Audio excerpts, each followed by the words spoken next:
ओम नमः सिद्धेभ्यः। ओम नमः सिद्धेभ्यः। ओम नमः सिद्धेभ्यः। आदिम्य तीर्थंकर प्रभु आदिनाथ मुनिनाथ, आदि व्याधि अगमद मिटे तुम पद में मम मात। शरण चरण हैं आपके तारण तरण जहाज।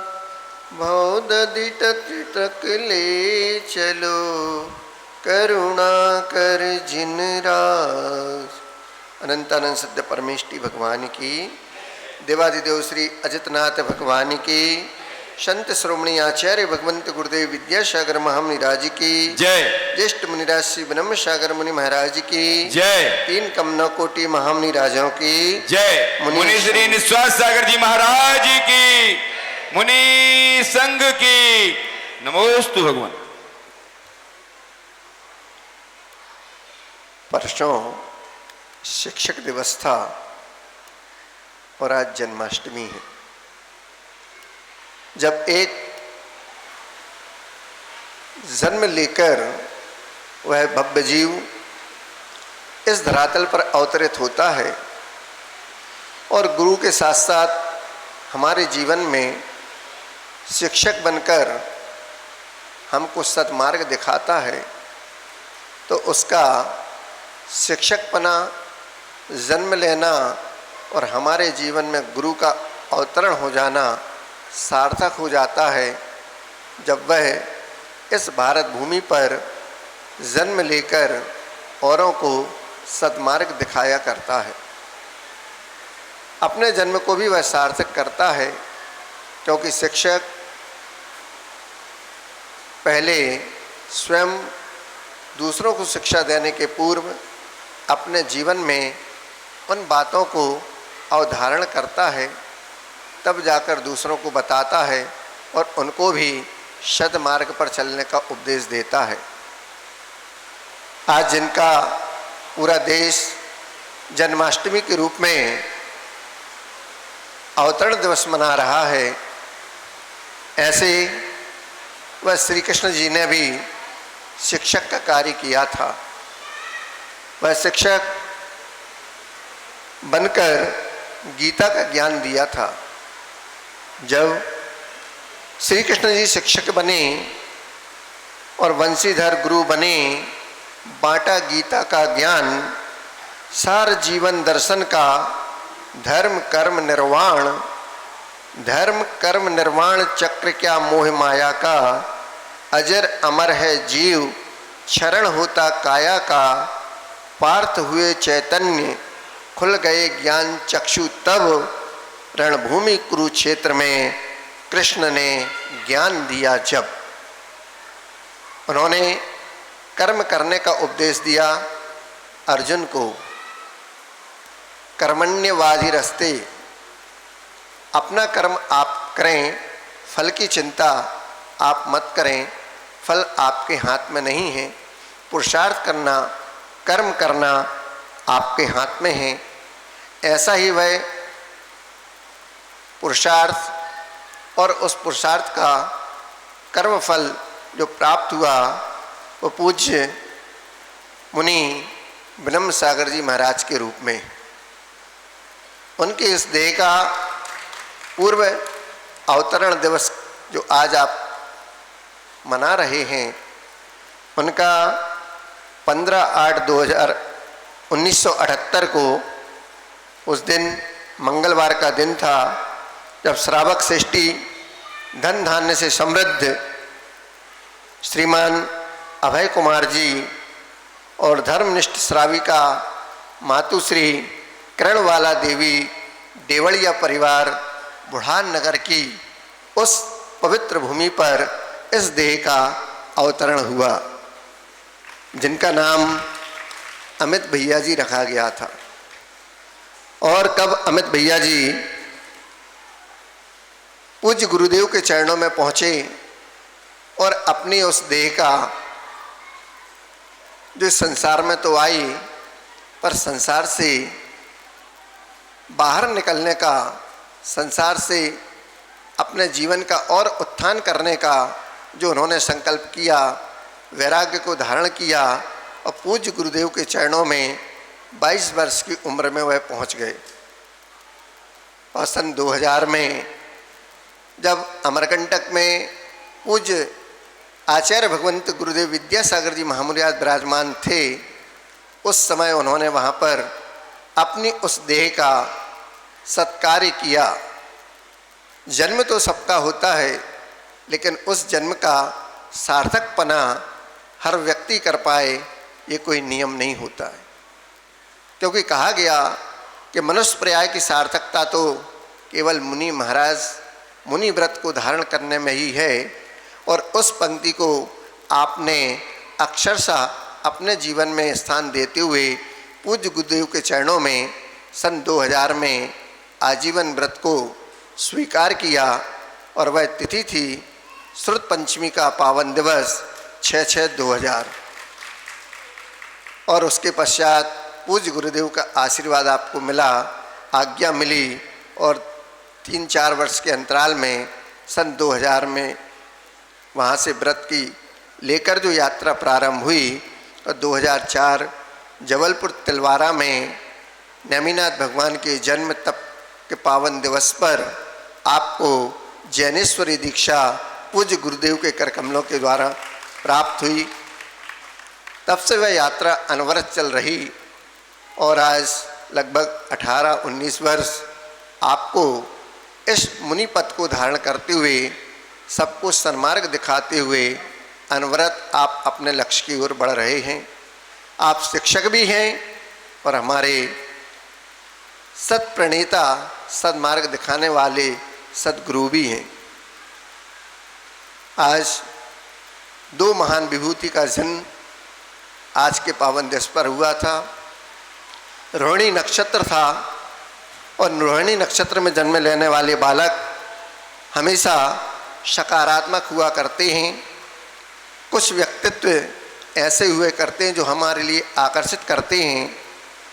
जैसे आप सबने YouTube में मुनीश्री को देखा, उनके प्रवचन का लाभ लिया, उपदेश को सुना, और जो भी उन्होंने कहा उसको आप सबने पालन किया, और उनकी उन सारे निवेदन आग्रह को आपने उनका आदेश और आज्ञा मानकर बंधाजी क्षेत्र पर पहुंचकर अजितनाथ भगवान के चरणों में जुड़कर सेवा लाभ लिया और अपने जीवन को धन्य किया।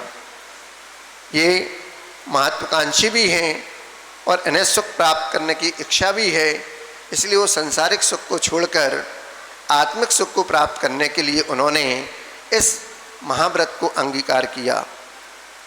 कला प्रेमी भी हैं, जो नृत्य गीत संगीत के साथ साथ नई नई खोजों के साथ आप सबको भी प्रेरणा देते हैं, और स्वयं भी उसमें रुचि लेकर बच्चों को प्रोत्साहित करते हुए उनका भी मार्गदर्शन कर कर उन्हें आगे बढ़ाते रहते हैं।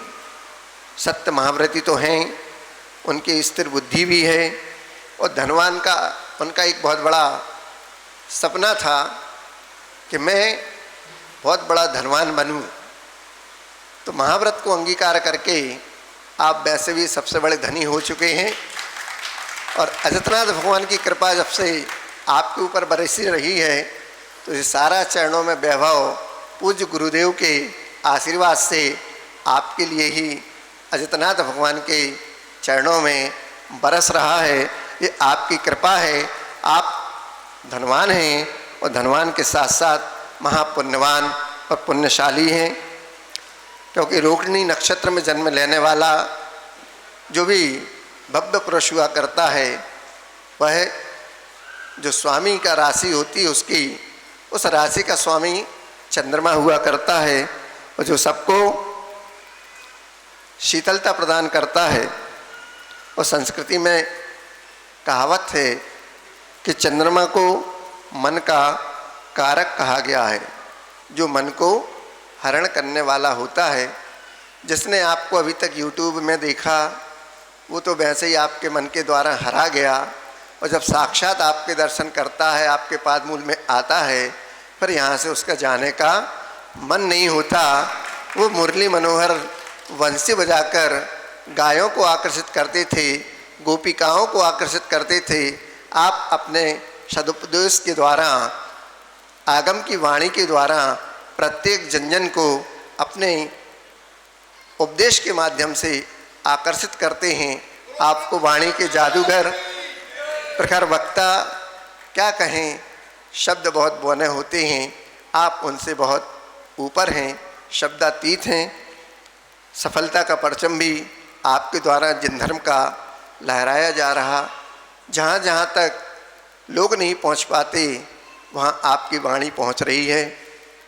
चाहे वो सिक्किम हो, अरुणाचल हो या फिर गुवाहाटी आदि ऐसे दूर देश जहाँ से श्रावक आपको चाहते हैं, लेकिन हम वहाँ नहीं पहुँच पाते, वो यहाँ नहीं आ पाते, लेकिन इन दोनों के रास्ते के बीच की दूरी आपके उपदेश के माध्यम से पूरी हो जाती है और वहाँ पर पहुँचकर आपकी वाणी के द्वारा वो श्रावक भी अपने जीवन का उत्थान कर लेते हैं।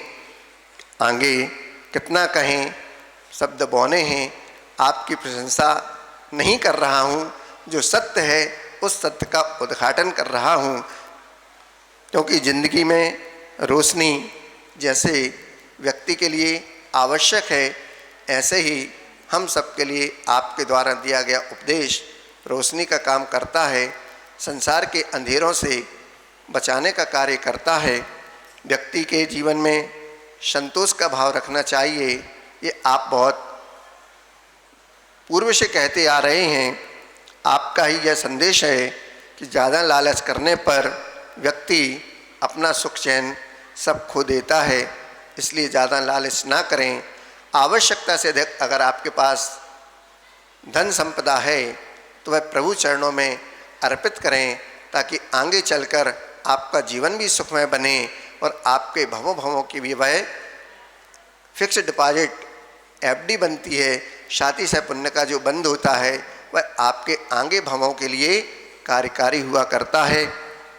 आखिर में उसे कुछ हासिल नहीं होता, खाली हाथ आया है और खाली हाथ यहाँ से जाएगा। जो जैसा आया है वह पुण्य कमा के जाए तो उसका इस पृथ्वी पर आना सार्थक है। अन्यथा कई वृक्ष ऐसे भी होते हैं जो केवल पृथ्वी पर खड़े तो हो जाते हैं, न छाया देते हैं और ना ही उनकी लकड़ी काम में आती है।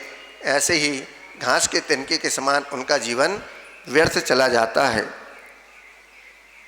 एक और विभूति नौवे नारायण के रूप में आपके यहाँ उनका वर्णन आता है।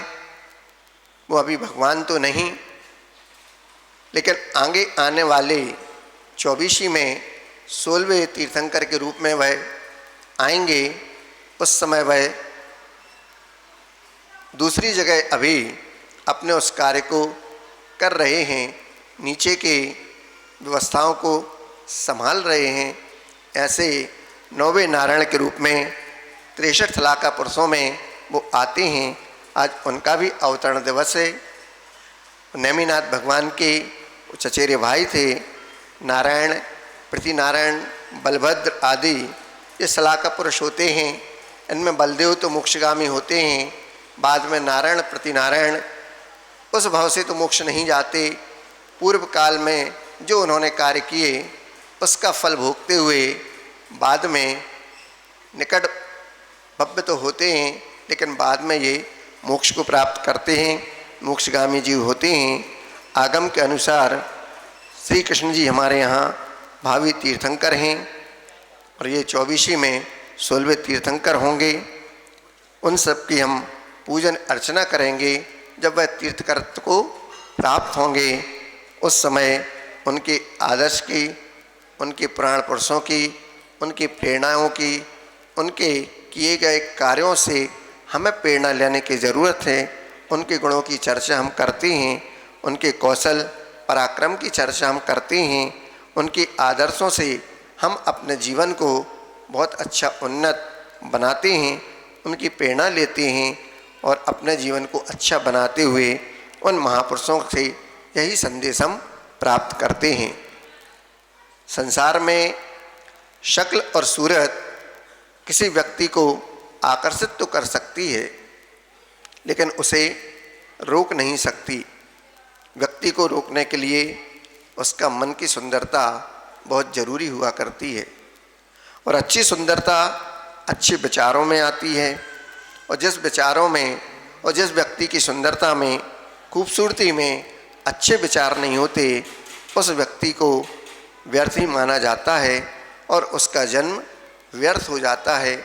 जब हमारे जीवन में ऐसी खूबसूरती, अच्छा मन, अच्छे विचार हों और हम देवशास्त्र गुरु की सन्निधि में उनके बताए हुए मार्ग पर चलते हुए अपने जीवन को लगाते हैं, तो हमारा जीवन, हमारा जन्म लेना सार्थक हो जाता है। हमारा जन्म आपके जन्म के जैसा बने और हम भी उस लक्ष्य को प्राप्त करें।